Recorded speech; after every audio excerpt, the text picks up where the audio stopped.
Est-ce que toi aussi, tu t'es déjà senti inconfortable après avoir discuté avec une personne? Tu sais, d'avoir ce sentiment d'avoir été à la merci de quelqu'un un peu indirectement ou d'avoir fait les choses alors que tu n'avais pas forcément trop envie de le faire.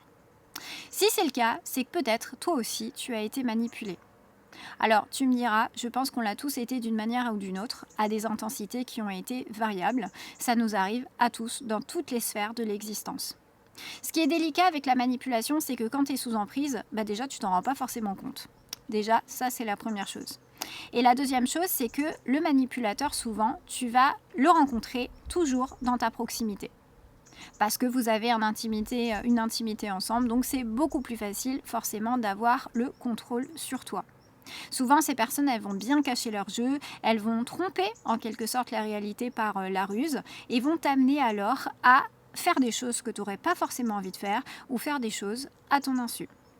Donc dans cette vidéo, je vais te parler de 6 phrases qu'ont habituellement tendance à utiliser les manipulateurs pour ne pas que tu te fasses rouler dans la farine, parce que ça peut tous nous arriver et si on rentre dans cet engrenage, on peut facilement ruiner sa vie. Donc cette vidéo, c'est un petit peu une précaution pour que tu puisses développer ta lucidité et ton discernement. La première phrase qu'on retrouve chez un manipulateur, c'est le oui, mais. Pourquoi? Parce que le manipulateur, à ce moment-là, il utilise le paradoxe. C'est-à-dire qu'en gros, il te dit « Oui, je suis d'accord avec toi, mais non, je ne suis pas d'accord avec toi. » Donc à partir de là, quand on entend rien que ce genre de choses, c'est un peu une technique de contrôle pour t'amener à dévier vers une nouvelle direction. Je te prends un exemple tout bête. Tu dis à ton partenaire « Ouais, demain, je réserve nos billets d'avion pour partir à Paris pour nos prochaines vacances. » Ton partenaire te dit « Ah ouais, c'est une bonne idée, mais tu oublies que j'avais envie de voir mon pote pendant ses vacances. » Rien que le fait que la personne te dise ça, elle présuppose alors que tes vacances tombent à l'eau et qu'en fait c'est mort et que cette personne elle a juste envie de faire autre chose. Donc le oui mais en fait ça déstructure complètement ton envie. C'est-à-dire que la personne elle va t'amener dans son sens à elle. Donc c'est là où il faut faire attention. Si jamais toi tu souhaites te défendre par rapport à ça, il suffit d'inverser la tendance et lui dire exactement la même chose. Oui mais c'est pourtant toi qui m'avais dit qu'on allait prendre des vacances ensemble, pas vrai? Donc c'est bien d'inverser la tendance ou sinon peut-être de poser plus de questions à ton partenaire pour désamorcer aussi ses intentions. C'est de lui dire ouais mais pourquoi tu décides d'y aller pendant ces vacances chez notre pote? Pourquoi tu décides à ce moment-là de ne pas forcément prendre des vacances avec moi? Donc c'est là où il faut vraiment faire preuve de lucidité parce que si la personne à chaque fois t'amène une objection sur tes idées et tes envies, ça peut vite finir en emmerde, pour le dire assez simplement. Donc fais-y gaffe, parce que quand tu as quelqu'un qui te dit oui mais, tu es sûr que derrière ça, il y a une envie de contrôler les choses un peu à sa sauce, sans forcément faire attention aussi à ce que toi tu peux penser et quelles sont tes envies derrière. Voilà, donc ça c'était la première chose. La deuxième phrase c'est « après tout ce que j'ai fait pour toi ». Ça, tu as dû l'entendre, mais plein de fois. Moi, je sais perso que je l'ai entendu beaucoup dans ma famille et je peux dire que ça a été vachement relou. Mais cette phrase, elle est hyper violente. C'est-à-dire que la personne, le manipulateur, se place comme un sauveur providentiel. C'est-à-dire qu'en gros, la personne, indirectement, elle va te créer à l'intérieur de toi une dette émotionnelle où tu vas te sentir obligé. C'est ce qu'on appelle l'engagement réciproque, c'est-à-dire je te rends service, je fais quelque chose pour toi, donc j'attends de toi que tu fasses quelque chose. Donc quand ça arrive, c'est assez compliqué parce que tu sens que tu es obligé quelque part de répondre à la demande de la personne, sinon ça dévalorise ou ça remet en cause en fait ton honneur. Donc là-dessus, il faut faire hyper attention. Il faut vraiment que tu sois conscient des choses parce que si ça t'arrive, n'oublie pas que tu as conclu aucun contrat avec la personne, il n'y a aucune obligation à quoi que ce soit et tu ne lui as rien promis. Tu ne lui as pas promis de l'aider si elle t'aidait dans telle ou telle action. Quand on fait les choses avec quelqu'un, soit on le fait par pur altruisme parce que ça nous fait plaisir, on fait les choses avec le cœur, soit on ne le fait pas. Mais si une personne attend des choses derrière le fait de t'avoir rendu service ou d'avoir fait quelque chose pour toi, surtout ne te laisse pas berner et prends de la distance ou sinon mets les choses sur la table et dis-lui moi je suis désolée mais si tu fais les choses, soit tu les fais par plaisir ou soit tu ne les fais pas. Donc fais bien attention parce que ces personnes-là, elles se considèrent un peu être des héroïnes parce qu'elles ont fait des choses assez fantastiques pour toi. Mais après, c'est leur responsabilité de l'avoir fait.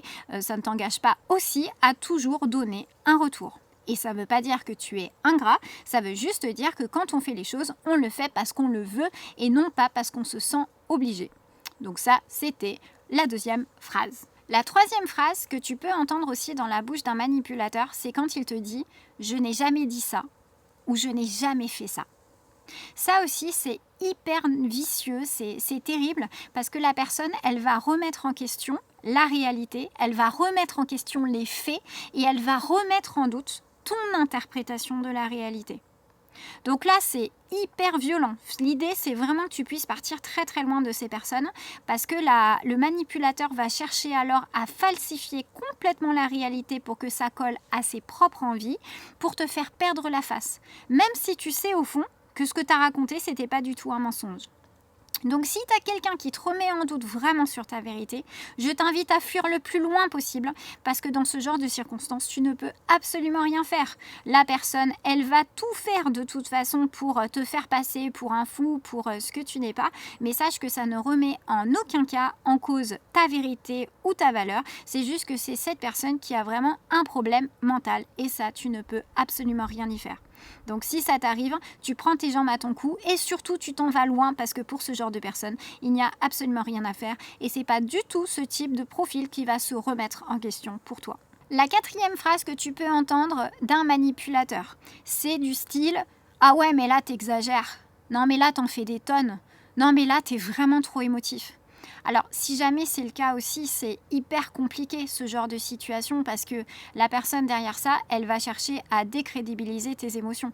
C'est comme si ça présupposait que tes émotions étaient illégitimes à ses yeux. Si jamais c'est le cas, sois vraiment méfiant parce que il va chercher derrière ça quelque part à te rabaisser, ni plus ni moins. Lui, il va se donner ce rôle de bon sauveur, de t'aider à dédramatiser la situation, à surmonter peut-être une situation qui est délicate pour toi.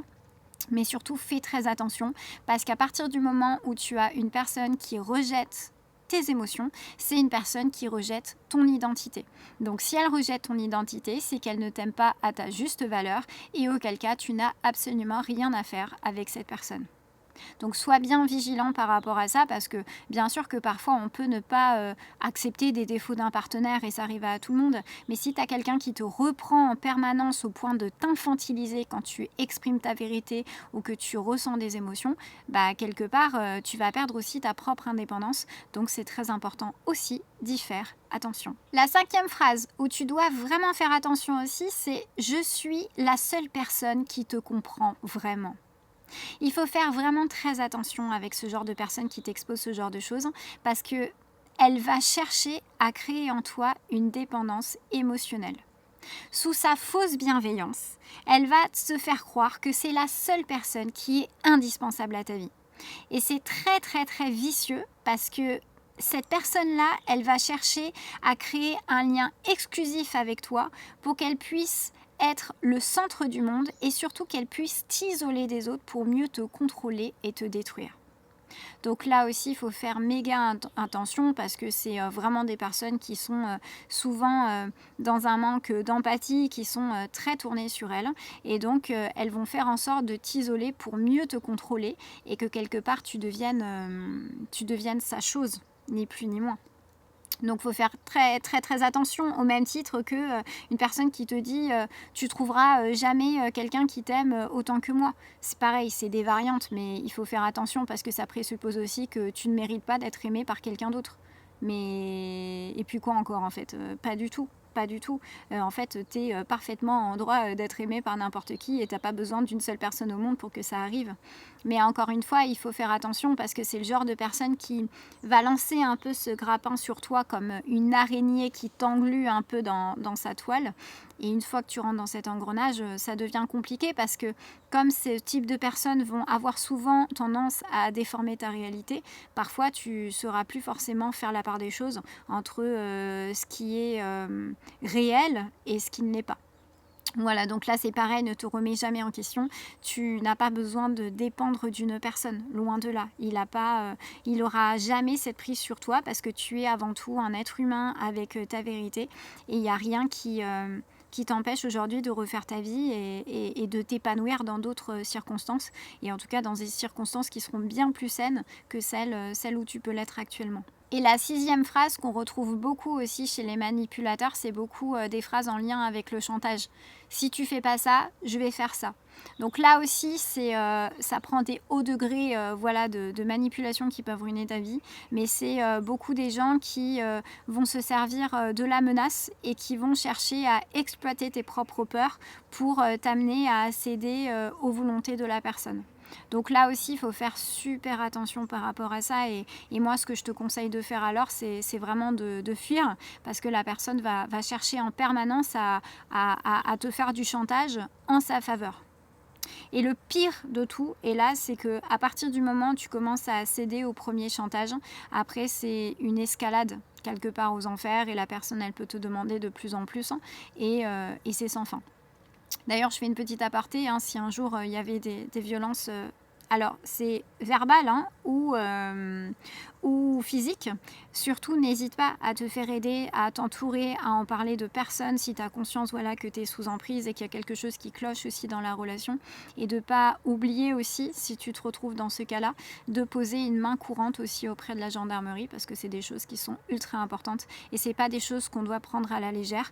Il n'y a pas à se sentir influençable, se sentir coupable ou quoi. C'est juste que parfois on peut aussi avoir ce statut de victime, surtout quand ça prend beaucoup d'ampleur. Donc tout ça pour dire que si je te fais part aussi de tout ça, c'est vraiment pour développer aussi ta lucidité, pour ne pas te laisser embobiner par les belles paroles de ce type de personnes, par des faux compliments, une fausse bienveillance avec toutes les attentes aussi qu'il peut y avoir derrière vis-à-vis de toi. En général, c'est pas des personnes qui sont empathiques, c'est des gens qui ont besoin de détruire l'autre pour exister.